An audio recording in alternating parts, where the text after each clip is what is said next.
Video کے نیچے subscribe کے بٹن پہ کلک کریں، بیل کے آئیکن پہ کلک کیجئے تاکہ ہر نئی ویڈیو کی نوٹیفیکیشن آپ کو مل جائے۔ ویسے تو جو دعائیں وظائف میں بتایا کرتا ہوں اس کی عمومی اجازت ہوتی ہے، اسپیسیفک کسی ایک کو اجازت دینا ضروری، کسی ایک کو دے بھی دی تو آپ جو جتنے بھی لوگ سنتے ہیں تو میری طرف سے سب کو دلی اجازت ہوتی ہے، وہ میرے جو وظائف کر سکتے ہیں۔ اگر وہ سیم ان کا مسئلہ ہے تو بالکل کر سکتے ہیں۔ دیکھو یہ وظائف ہم تو تبھی نفع دیتے ہیں جب اندر کے تصورات جو ہے وہ اللہ کے بارے میں پاکیزہ آپ کر لیں، اللہ کے قرب کی تڑپ پیدا رکھ کے اب وظائف کرو گے تو وظائف کا نور تو تب اترتا ہے۔ اندر سے ہماری حالت یہ ہوتی ہے، ہم جو ہے وہ خدا بیزار ہو کے چلتے ہیں اور زبان سے تسبیح کر کر کے خدا کو پانا چاہتے ہیں۔ اللہ تو زبان ہی ہمارے قلب کو دیکھتا ہے۔ شیف کے حوالے سے اس میں تو آپ تمام ناظرین نوٹ کر لیں کہ میرا خیال نہیں کہ کوئی وظیفہ ایسا ہو کہ جہاں درود شریف نہ ہوتا ہو۔ یہ انڈرسٹوڈ بات ہے کہ درود شریف اول آخر ضرور ہوتا ہے۔ عام طور پہ 11 دفعہ درود شریف بتایا جاتا ہے، اگر کبھی نہ بتایا ہو تو آپ درود شریف ضرور شامل کریں۔ اور اگر بعض ایسے وظائف ہوتے جس میں درود شریف نہیں پڑھنا ہوتا تو وہاں تصریح کر دی جاتی ہے کہ اول آخر درود شریف نہیں ہے۔ بس اوقات بعض دشمنوں کے لیے پڑھا جاتا ہے اور غیظ و غضب کے لیے پڑھا جاتا ہے، بعض وظائف ایسے ہیں کوئی کڑوی چیز منہ میں رکھ کے پڑھی جاتی ہے، اور درود شریف تو رحمت للعالمین کا تذکرہ ہے تو وہاں غضب میں رحمت کو کیوں ملائیں؟ اس لیے وہاں جو ہے مشائخ سلسلہ کہتے ہیں درود شریف نہ پڑھیں، یہ غیظ و غضب کے ساتھ جو ہے آپ یہ ورد کریں تاکہ اللہ کا غضب اس دشمن پہ ٹوٹے، تو وہ خاص تو اس کی تصریح کر دیتے ہیں۔ لیکن عام طور پہ اگر میں نہ بتاؤں تو پھر آپ انڈرسٹوڈ سمجھ کے درود شریف لازمی شامل کریں، کیونکہ درود شریف کی برکت سے تو وظیفہ آپ کا قبول ہونا ہے اور اللہ کے جو شرف قبول نصیب ہوگا، تو درود شریف جو ہے آپ بالکل اس میں پڑھیں۔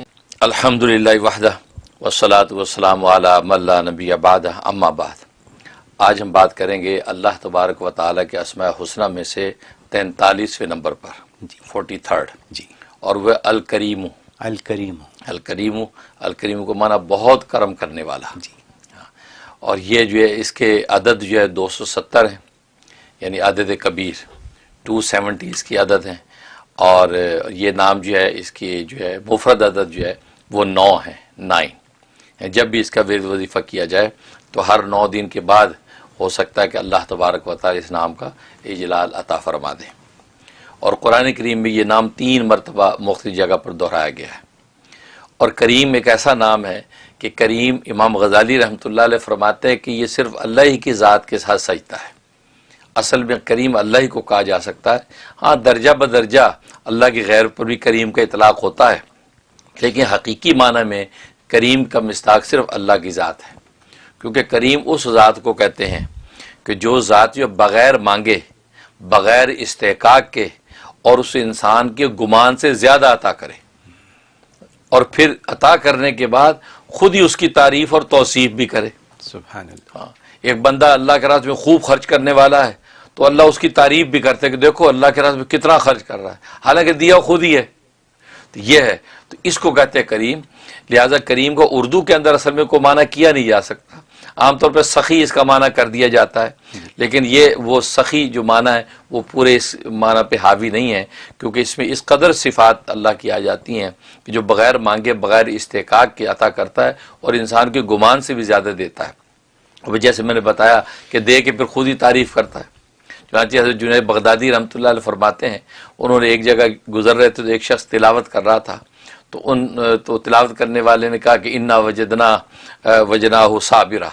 حضرت ایوب علیہ السلام کے بارے میں اللہ تبارک و تعالی ذکر فرما رہے ہیں کہ بلا شبہ ہم نے جو ہے اپنے بندے جو ہے ایوب کو بڑا صابر پایا، اور وہ بڑا نیک آدمی ہے، بڑا اچھا آدمی ہے، اور بہت جو ہے وہ اللہ کی طرف آہوزاری کرنے والا ہے۔ تو یہ اللہ ذکر کر رہے ہیں۔ تو حضرت جنید بغدادی رحمۃ اللہ نے جیسے یہ سنا تو آپ مسکرائے فرمایا کہ اللہ کی بھی عجیب شان ہے، وہ واقعی کریم ہے، خود ہی صبر کی طاقت دی ایوب کو اور خود ہی اس کے صبر پر تعریف کر رہے ہیں۔ سبحان اللہ۔ ورنہ بندے کی کیا طاقت ہے کہ معمولی ایک کانٹے پر بھی صبر کر پائے، اس کی عنایت ہے کہ وہ عطا کرتا ہے صبر، اور صبر عطا کر کے پھر خود ہی کہتا ہے دیکھو کیسا میرا صابر بندہ ہے۔ تو یہ ہے کریم۔ اور کریم میں نے بتایا کہ اللہ کے سوا کسی دوسرے کو کریم نہیں کہا جا سکتا، ہاں کہتے ہیں تو وہ یہ ہے درجہ بدرجہ کہ کسی نہ کسی درجے میں اس میں جو کرم کی شان موجود ہے، اس کے اندر جو ہے کسی نہ کسی درجے میں جو ہے وہ ایک سخاوت موجود ہے، لیکن حقیقت میں کریم اللہ تبارک و تعالیٰ کی ذات ہے۔ اور اس کے بڑے عجیب فضائل و فوائد ہیں کہ ایک آدمی چاہتا ہے غیب سے مجھے رزق ملے، میرے پاس اسباب وسائل ہیں نہیں، یا اللہ غیب سے آپ رزق عطا فرما دیں، اور ظاہر کہ کریم میں بلا استحقاق دینے کی صلاحیت موجود ہے، لہذا بندہ اس نام کو جو ہے کہتے ہیں چمٹ جائے گویا کہ، اور اللہ تبارک و تعالیٰ سے کہے کہ یا اللہ مجھے بس غیب سے رزق چاہیے، اس لیے کہ میں اسباب، وسائل، کسب معاش اس کی مجھ میں طاقت نہیں ہے۔ اس کے لیے فرمایا کہ یا تو اس کی اپنی عدد 270 مرتبہ پڑھے، یا 313 مرتبہ پڑھے، یا اس بندے کے اپنے نام کی عدد وہ یہ پڑھے، اور اول آخر 11 مرتبہ درود ابراہیمی پڑھ کے وہ اللہ تبارک و تعالی سے روز دعا کرے۔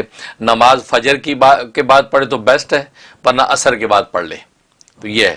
تو اس طرح یہ عمل شروع کر دے اور یہ 90 ڈیز پابندی سے کرے، انشاءاللہ اللہ تبارک و تعالی غیب سے اس کے رزق کا انتظام کرتے ہیں، جس پہ خوبی ہے۔